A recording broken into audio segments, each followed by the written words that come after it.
Assalamualaikum warahmatullahi wabarakatuh, everybody. My name is Khadija Hussain, and I am a autistic practicing Muslim with other disabilities. Today, I'm going to give you a guide on today I'm going to give you a guide on job interviews, and this is specifically, well, not specifically, but like, this is aimed towards people with autism. But anyone can watch this guide to help them if they need help and support or advice. Don't take this is like if you take all this advice, you're guaranteed a job. That decision is based on God and the employer, but this is just advice. So I think this advice would be good because there are not very many resources out there to help people with disabilities and autism have tips and to understand the job interview. So I thought I'd give a video to help. So job interviews come in many forms, not just traditional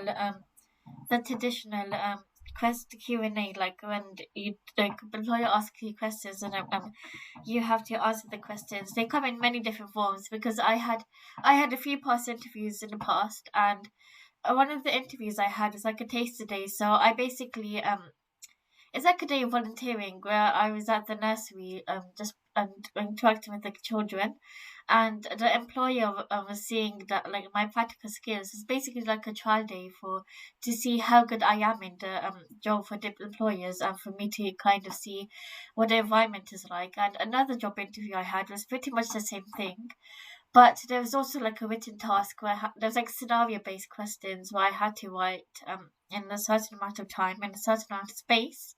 And there was also the traditional spoken interview. So I think those employees wanted to see like all of my skills. But yeah, there's other examples like in the traditional interview that many interviews nowadays are done by online, like Teams or Zoom, and there's like also a option for the interviewer to listen to the interview through a recording, but has to be done in a certain time.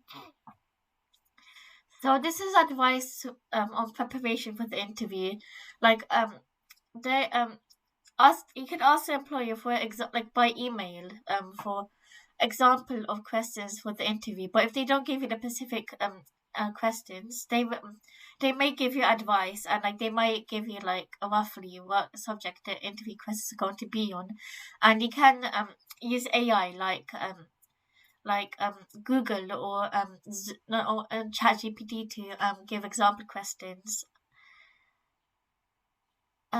So another piece of advice is that you can answer the example questions in a piece of paper to help with the interview, but make sure you add a key terms that is mentioned in a job description, because employees like it when the potential employees they use key terms that they regularly use in a job description, because chances are that you're going to regularly need to use it if you get accepted for a job and you need to use those key terms when you're working practically.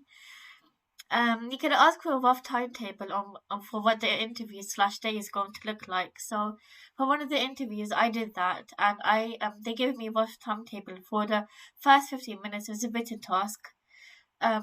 For the rest of the day, it was me just interacting with the children. And some point in that day, the head teacher called me in for an interview. You can ask if you could do any written tasks by computer, but I can't guarantee you that they will say yes, because I requested for a computer and a written task, but they said no. But it would definitely help if you ask. There's no harm in asking. You could gather all the documents of what the employee is asking for. For example, proof of identification like a passport, birth certificate, provision license, and any certificates or qualifications that you may need 2 or 3 days earlier. Because I made that mistake and I forgot my passport in a job interview, but because I was volunteering at that place already, they kind of let me off. You can prepare questions for the ask the employer or the interviewer. That really helps. You can apply for extra support from external schemes such as Disability Confident and Job Centre Plus. Um, they can help by job interviews if you apply early. If they get back to you before the job interview, they give you assistance. Like for example, if you're deaf, they can have an interpreter to do sign language. and they can give you support like a travels buddy, like they come traveling with you, and they can it gives like sometimes I think that some employees allow the interview to answer the questions like back like in the back turn towards the employee, or have like a advocate that can advocate the answers for you from the external um schemes. And if you can, try to get a non-paid experience at the setting that you applied to work at, because this really helped me, because I am volunteering somewhere and I really want to work there because I have experience in that place and I really like the approach they have towards the children. And also, just mentioning, I also want to work with children with SEND if I haven't mentioned this before. And I got a few pieces of advice if you're doing a spoken interview. Mention as early as you can that you have autism, whatever disability you have, or anything that may impact your ability to answer questions, or to show like the physical stuff like eye contact and stuff like that. When a question is asked, especially if you're not prepared to answer that question, try to take a quick deep breath, like before answering the question, because this really helps you structure the answer in a way that is professional, and in a way that it makes you look like you know what you're talking about, because it helps you, like I think scientifically, I'm not completely sure about this, but scientifically, I think the oxygen kind of helps the brain think. So that's why people sometimes advise you to take a deep breath in and out. If you struggle to make eye contact, try looking somewhere in the top part of the body, with the face. I mean, so for example, like the forehead, because it could easily get mistaken as eye contact if you look at the forehead or the unibrow, or the maybe even the top of the nose or something like that. Keep the language of the interview professional and try to use key terms in the job description. The job description says a lot, because again, the employer likes it when you use key terms, because chances are you're going to probably regularly be using it anyway at the job if you get accepted for it.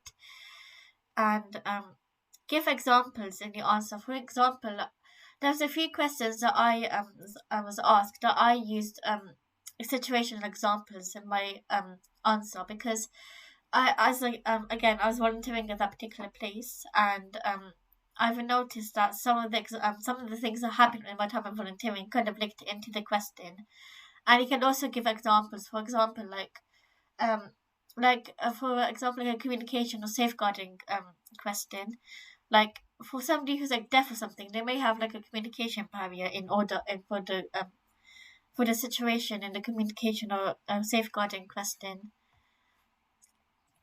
I really hope this helped everybody, and for those who are being accepted for job interviews, I wish it goes well for you. And again, please don't take this as like, if you follow this advice, it's like a guaranteed pass, and that again, that is up to the employee and God, Allah. But that is definitely advice that helped me, and I hope it helped you. Thank you. Bye bye.